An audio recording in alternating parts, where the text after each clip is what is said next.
Hello दोस्तों, स्वागत है आप सभी का हमारी एक और रोमांचक कहानी में। उम्मीद करती हूँ कि आपको यह कहानी बेहद पसंद आएगी। मैं उन लड़कियों में से थी जिन्हें अपने बिस्तर पर सोने का बहुत ज्यादा शौक था। शायद इसकी वजह यह थी कि मैं अपने भाई बहनों में सबसे छोटी थी और हमेशा अपनी माँ के पास सोती थी। भले ही मैं छोटी थी, लेकिन जब सब सो जाते और कमरे की रोशनी बंद हो जाती, तब भी अगर माँ पापा को बुलाकर अपने पास आने को कहती, तो मेरी आंखें खुल जाती थी। जब मैं छोटी थी और माँ मुझे सुलाने के बाद पापा के पास जाती, तो मैं जाग जाती और रोना शुरू कर देती। मुझे माँ के बिना बिल्कुल भी नींद नहीं आती थी। जब तक मैं माँ के चेहरे पर हाथ नहीं रख लेती, मुझे सुकून नहीं मिलता था।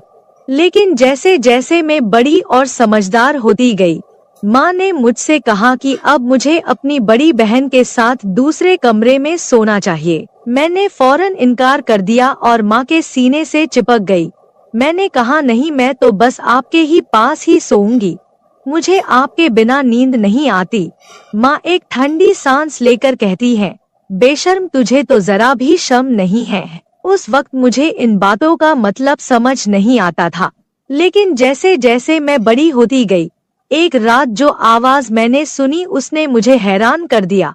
उस रात मैं अचानक जाग गई और जब माँ मुझे सुलाकर पापा के बिस्तर पर गई, तो मैंने कुछ अनजानी आवाजें सुनी। पहले तो मैंने सोचा कि माँ का पल्लू पकड़ लूं, लेकिन फिर चुपचाप आंखें बंद करके उन आवाजों को सुनने लगी। उन आवाजों ने मेरे कानों की लो को सुर्ख कर दिया। मैं खामोशी से आंखें बंद किए आवाजें सुनती रही और उसके बाद तो यह जैसे रोज का ही माहौल बन गया था। यह अनुभव मेरे लिए कुछ नया और अनोखा था, जिसने मुझे बहुत जल्दी समझदार और परिपक्व बना दिया। शायद इसलिए क्योंकि मैं बहुत ज्यादा सोचती थी और हर बात की तह तक जाने की कोशिश करती थी। मुझे भी धीरे धीरे शर्म महसूस होने लगी थी, इसलिए मैंने खुद ही उस कमरे में सोना शुरू कर दिया जहां मेरी बहनें सोती थी। मुझसे बड़ी 3 बहनें और 2 भाई थे। समय बीतता गया और सभी शादी की उम्र तक पहुंच गए। मेरे सभी भाई बहनों की मुझसे पहले ही शादियां हो गई। जब मेरी शादीशुदा बहनें किसी फंक्शन के लिए हमारे घर आती, तो रात को छुपकर तीनों आपस में बातें करती और खूब हंसती। लेकिन जैसे ही मैं वहां पहुंचती, सब चुप हो जाते। जब मैं उनसे पूछती कि क्या बातें हो रही है, तो वे मुझे कहते, तुम अभी छोटी हो जाओ। हालांकि मैं 18 साल की हो चुकी थी, लेकिन वे मुझे अभी भी बच्ची समझती थी। धीरे धीरे मैं इतने चतुर हो गई कि जब भी मेरी बहनें आती, तो मैं जानबूझकर सोने का नाटक करती और उनके बीच बिस्तर पर सो जाती। फिर वे तीनों बैठकर चटखारे लेते हुए आपस में बातें करती, जो पति पत्नी के बीच रात के अंधेरे में होती है। मेरी तीनों बहनें हमेशा आपस में सब कुछ साझा करती थी और साथ मिलकर शरारतें करती थी। मैं भी उनकी बातें सुनती थी और खुद को संयमित रखने की कोशिश करती थी। शादी के बाद की जिंदगी खुशियों से भर जाती है, यह बात मैं जान चुकी थी, इसलिए मेरे दिल में भी एक हलचल मचने लगी थी। मैं सोचने लगी कि काश मेरी भी शादी हो जाए, मेरा भी एक पति हो और वो मेरे साथ भी वही सब कुछ करे जो मेरी बहनों के साथ होता है। शादी के बाद ये सब जायज हो जाता है और इसमें सुकून भी मिलता है। यह सोच सोच कर मेरा दिल जोर जोर से धड़कने लगता था। पढ़ाई पर ध्यान देने की बजाय मैं शादी के बाद की ख्वाब देखने लगी। हर रात एक अजीब सी बेचैनी मेरी रग रग में समा जाती थी। मैं जब कमरे में अकेली होती, तो अपने मोबाइल पर इंटरनेट पर लड़के लड़कियों की रोमांटिक सॉन्ग देखती और फिर खुद को उस लड़की की जगह महसूस करती। मैं उस लड़के की जगह अपने भावी पति की कल्पना करती और सुकून महसूस करती थी। एक दिन मेरी बड़ी बहन घर आई हुई थी। भाभी और मेरी बहन आपस में कुछ ऐसी बातें कर रही थी जिन्हें सुनकर मेरी बेचैनी बढ़ती जा रही थी। मैं खुद पर काबू पाने की कोशिश कर रही थी, लेकिन अंततः मैं खुद को रोक नहीं पाई और रात को फिर से वही वीडियो देखने लगी। उसी वक्त मेरी बहन जाग गई और उसने मुझे यह सब करते हुए देख लिया। उसने मेरा मोबाइल छीन लिया और मेरे चेहरे पर एक थप्पड़ मार दिया। फिर गुस्से में बोली, अपनी उम्र देख और अपने काम देख। मैं समझ नहीं पा रही थी कि तू पढ़ाई पर ध्यान क्यों नहीं दे रही थी। तू तो वक्त से पहले ही इन गंदे कामों में पड़ गई है। तुझे बहुत शौक है अपनी जिंदगी में किसी को शामिल करने का। देखती हूँ सुबह माँ से कहती हूँ कि तेरी यह बेटी एक दिन तेरा मुंह काला करके चली जाएगी। इससे पहले कि कुछ और बुरा हो इसे यहाँ से चलता करो। जब मेरी बहन को मेरी इस हरकत का पता चला तो मैं बहुत डर गई। मैं रोने लगी और उससे हाथ जोड़कर माफी मांगने लगी। नहीं दीदी, ऐसा कुछ नहीं है, मैं तो बस ऐसे ही देख रही थी। लेकिन उसने मुझे खूब डांटा। अगले दिन मेरी बहन ने मुझे मेरा मोबाइल वापस कर दिया, लेकिन यह वादा लिया कि अगर दोबारा इस तरह की फिजूल वीडियो देखी तो अंजाम बुरा होगा। मैंने भी तौबा कर ली थी।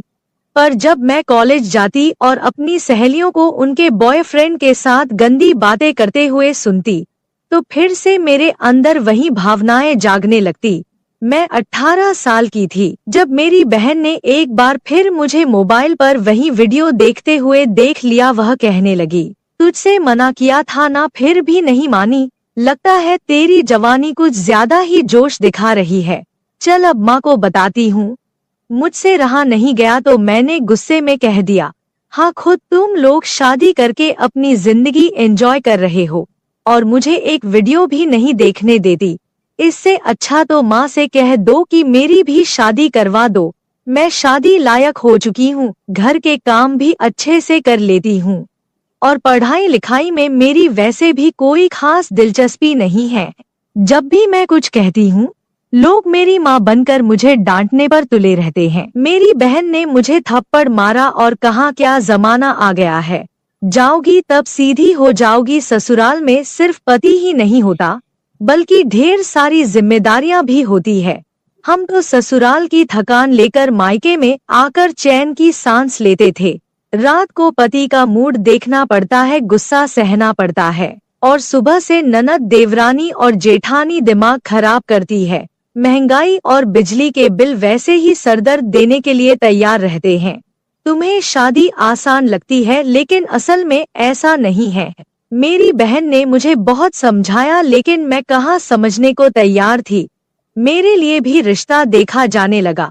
सबसे पहले जो रिश्ता आया वो मेरी भाभी के खानदान का था।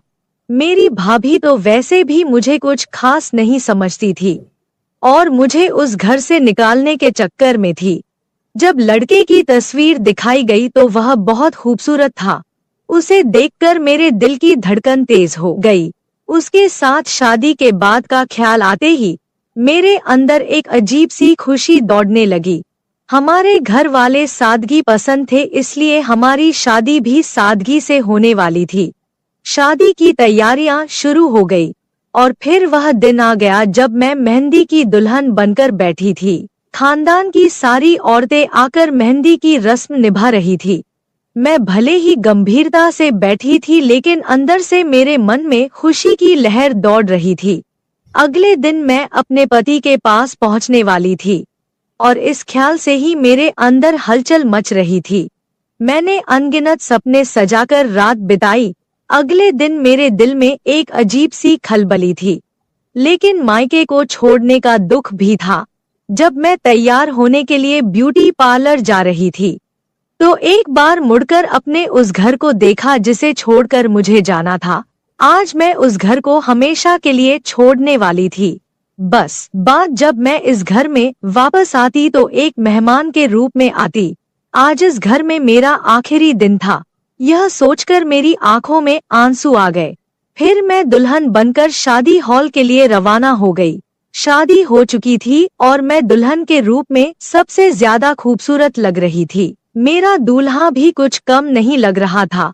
लोग हमारी जोड़ी की तुलना चांद और तारों से कर रहे थे। शादी के बाद विदाई का समय आ गया और मैं अपने ससुराल आ गई। मेरी सास बेहद खुशमिजाज और आजाद सोच रखने वाली औरत थी। उन्हें देखकर कोई नहीं कह सकता था कि वो मेरी सास है, बल्कि वह अपने बेटे की बड़ी बहन लग रही थी। उनका व्यवहार ऐसा था कि मुझे भी खुशी थी कि शादी के बाद हम दोनों सास बहू नहीं बल्कि माँ बेटी बनकर रहेंगे। जब मैं रुखसत होकर अपने ससुराल पहुंची तो मेरी सास ने साड़ी पहनी हुई थी और बाल खुले हुए थे। वो वाकई माँ कम और बड़ी बहन ज्यादा लग रही थी। उन्होंने ने ही मुझे आकर कमरे में बैठाया।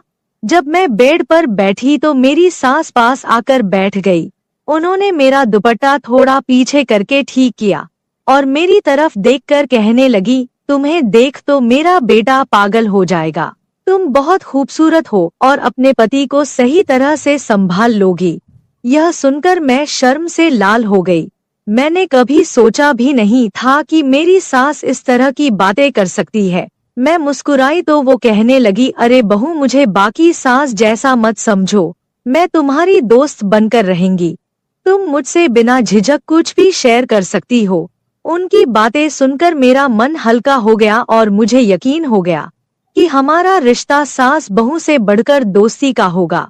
अगर सुहागरात को लेकर मुझसे कुछ पूछना चाहती हो या कोई मसला है तो बताओ, फिक्र की कोई जरूरत नहीं है। मैं तो पहले ही शर्म से पानी पानी हो चुकी थी।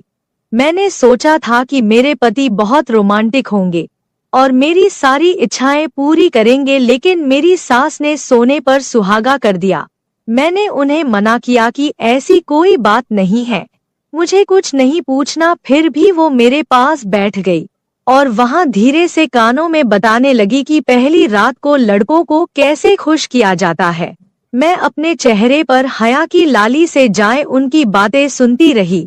कुछ देर बाद जब सासू माँ कमरे से बाहर गई तो मैंने बाहर से आवाज सुनी। सास अपने बेटे से कह रही थी, बेटा, मेरी बहू को ज्यादा तंग मत करना। अगर मुझे सुबह शिकायत मिली तो मैं अपनी बहू को 1 महीने तक अपने पास बुला लूंगी। इस पर मेरे पति चुप थे। जब वे कमरे में आए तो मैं फौरन सिर झुकाकर बैठ गई।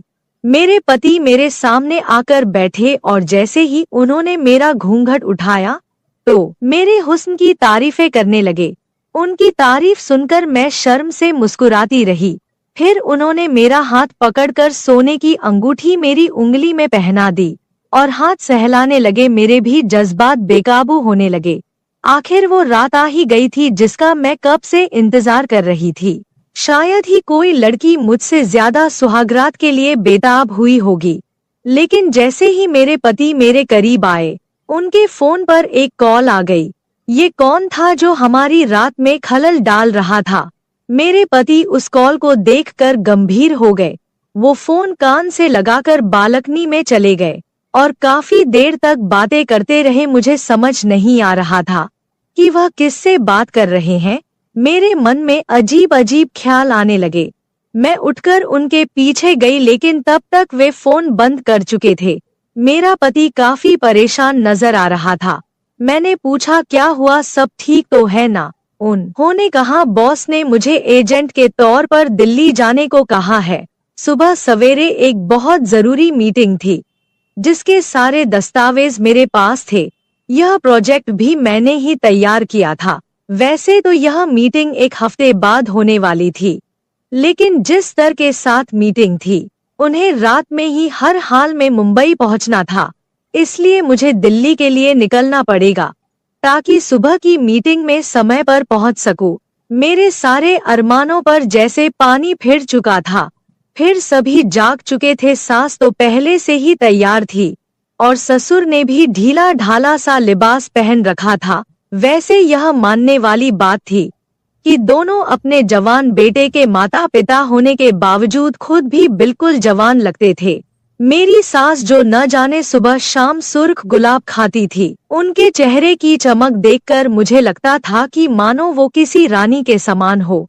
जब मेरे पति ने उन्हें बताया कि उन्हें इमरजेंसी में जाना पड़ेगा तो दोनों ही चिंतित हो गए। वे कहने लगे, मत जाओ, तुम्हारी बीवी क्या सोचेगी? आज तुम्हारी शादी की पहली रात है, खास रात है, मत जाओ। लेकिन मेरे पति ने कहा कि नौकरी चली जाएगी, उस रात का क्या है, हमने तो पूरी जिंदगी एक साथ गुजारनी है। मेरे पति जैसे तैसे समझाकर वहां से चले गए और मैं बस मुंह देखती रह गई। मैंने उनके सामान पैक करने में मदद की थी। जब वह एयरपोर्ट के लिए निकल चुके थे तो ससुर उन्हें छोड़ने गए। सास मेरे पास आकर बैठ गई और बार बार माफी मांगने लगी, लेकिन मैंने कहा कोई बात नहीं, हो जाता है। जब ससुर लौटकर आए तो दोनों अपने कमरे में चले गए और मैं कपड़े बदलकर बिस्तर पर सोने के लिए लेट गई। अंदर से मैं बहुत बेचैन थी और सोच रही थी कि अब ये 2 दिन कैसे काटूंगी। खैर, जहाँ इतने साल निकाले हैं वहाँ से 2 दिन भी निकाल दूंगी। उस रात मैं सो गई। सुबह कुछ मेहमान मेरे मुंह दिखाई के लिए आए थे।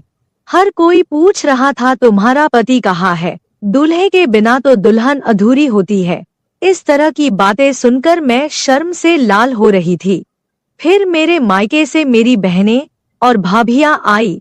मेरी बहनें शरारत से पूछने लगी, बताओ कल रात क्या हुआ, कुछ हुआ भी या उससे पहले ही तुम्हारा पति चला गया। मैंने गहरी सांस लेकर अपने आप को संभाल लिया।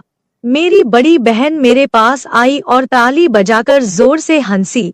उसने कहा, जैसे को तैसा, जितनी बेताबी तुम्हें थी, देखो तुम्हारे साथ क्या हुआ। मेरा तो बस नहीं चल रहा था, वरना अभी तुम्हारा गला दबा देती। फिलहाल 2 दिन बाद मेरे पति को वापस आना था। मुझे लगा कि ये 2 दिन पल झपकते ही गुजर जाएंगे। मैं अपनी सास के साथ काफी घुल मिल गई थी। उनके चेहरे पर इतनी चमक थी कि कई कुंवारी लड़कियां भी ऐसी चमक के लिए तरसती थी। लेकिन मेरे पति मुझसे और दूर होते जा रहे थे। अब वह कहने लगे कि 2 हफ्ते बाद आएंगे, जबकि मैं यहाँ सास ससुर की खूब सेवा कर रही थी। उस दिन जब मेरी सास ने हमारे लिए चाय बनाई और लिविंग रूम में लाई तो मैं उनके पास ही बैठ गई। मैंने उनके चेहरे की ओर देखा और कहा, अरे मम्मी जी, आप ऐसा क्या खाती है? आपको देखकर बिल्कुल भी नहीं लगता कि आप एक जवान बेटे की माँ हैं। इतनी चमक तो आजकल की कुंवारी लड़कियों में भी नहीं होती। मेरी बात सुनकर सास हंसते हुए बोली, अरे पगली, तेरे ससुर मुझसे इतनी मोहब्बत करते हैं। इस उम्र में भी पूरी रात मुझे सुकून और खुशी देते हैं। जब और औरतें इन चीजों के लिए तरसती है, मेरे पास वो सब कुछ है, फिर क्यों न मैं किसी जवान लड़की की तरह चमकती रहूं। सास की बात सुनकर मैं शर्म से लाल हो गई। उस रात मैं बेचैन होकर सोने की कोशिश करती रही, लेकिन आधी रात को बेचैनी इतनी बढ़ गई कि पसीने से भीग गई और गला सूख गया। मैंने देखा कि पानी का गिलास खाली था, इसलिए मैं किचन की ओर चल पड़ी। लेकिन तभी मुझे सास ससुर के कमरे से अजीब आवाजें सुनाई देने लगी। ये आवाजें सुनकर मैं खुद को रोक नहीं पाई और उनके कमरे की तरफ बढ़ गई। बिना सोचे समझे दरवाजे के पास कान लगाकर बातें सुनने लगी। जो आवाजें मैंने सुनी उसने मुझे शर्म से पानी पानी कर दिया। ये लोग बुजुर्ग हो चुके थे, लेकिन इस उम्र में भी ये सब कर रहे थे। मेरी सास उनसे कह रही थी, मेरी उम्र का लिहाज कर लो, घर में जवान बहू है। लेकिन जो जवाब मेरे ससुर ने दिया उसे सुनकर मेरे पैरों तले जमीन ही खिसक गई। मैं बिना पानी पिए ही वापस कमरे में जा चुकी थी। काफी देर तक सोचती रही कि क्या जो मैंने सुना वो सच था या मेरी गलतफहमी थी। मेरा ससुर अपनी बीवी से कह रहा था, अरे तो क्या हो गया, वो कौन सी दूध पीती बच्ची है, वो भी तो हमारे बेटे के साथ यह सब करने के लिए ही आई है। यह अलग बात है कि बेचारी अब तक ठंडी पड़ी है। यह सुनकर मेरे होश उड़ गए थे। मैं कभी सोच भी नहीं सकती थी कि एक ससुर अपनी बहू को लेकर इस तरह की बातें कर सकता है। सुबह जब सास ससुर कमरे से बाहर आए तो मैं उनसे नजरें मिलाने की हिम्मत नहीं कर पा रही थी। मुझे ससुर से अजीब सा डर महसूस हो रहा था, क्योंकि अब मैं उनकी नजरों का इशारा समझ चुकी थी। वो मुझे सर से पैर तक अजीब निगाहों से घूर रहे थे। जब मैंने पति से बात करने की कोशिश की तो उन्होंने यही कहा, मैं बिजी हूँ, बहुत काम है, वापस आने में समय लगेगा।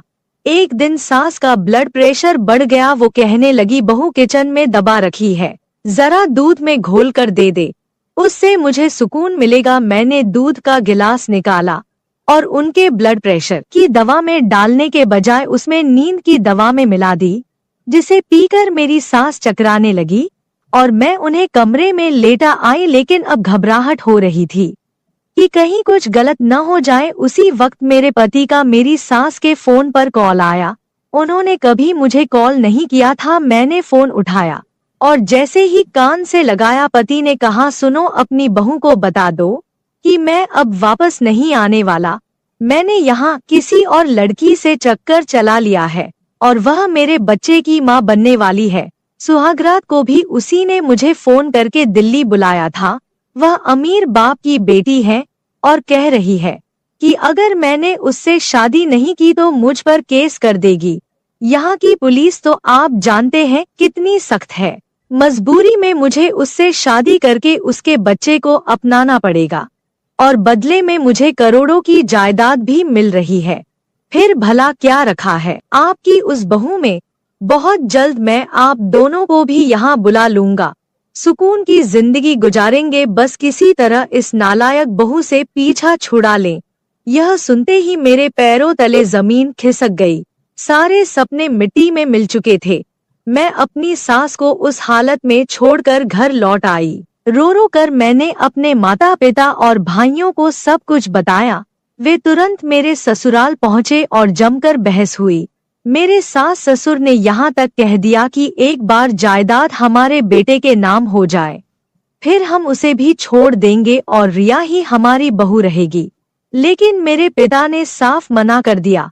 कुछ सालों बाद अदालत में केस चला और मेरा अपने पति से तलाक हो गया।